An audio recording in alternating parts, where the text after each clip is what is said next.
Hello, nhà chồng. Chụp sinh and have fun. Tôi là gì?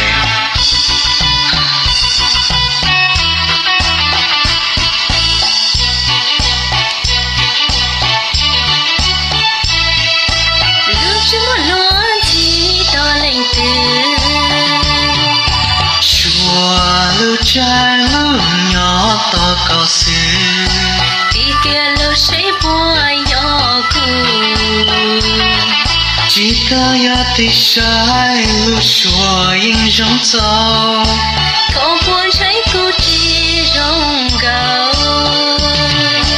Chỉ muốn lo chỉ rong nành lo chỉ xia. Chỉ muốn được con đĩa tu chia. Lưu nhân đã là xia. Chỉ ta ya rong gạo. Quay tiền trái có đơn chia.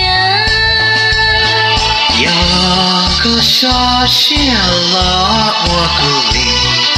Yo lưu y linh ngủ y xì.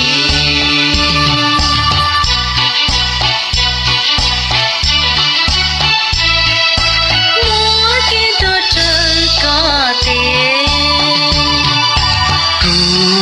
Con cho lưu nín gió nhẹ. Chờ có yêu pro lo xí tiền. Chỉ một chiếc ca ná, chỉ một nhẹ ca xí. Nhẹ chia yếu chỉ tao kê lưu.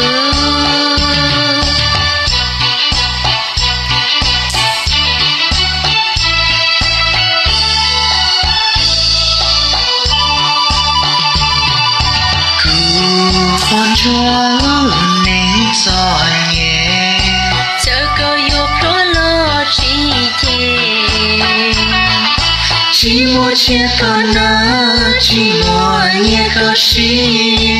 Nhẹ chia yếu chỉ tao kê lưu. Thì ra chia cho nó nhỏ y vô đùa. Để chia thiệt chỉ mua nụ hoa. Cả qua ca yon gió, cũng nằm mơ tuần dễ. Hậu để sự lo cô xiên đê. Yêu chính trái chính dù có mơ lì. Dẫu sẽ cho có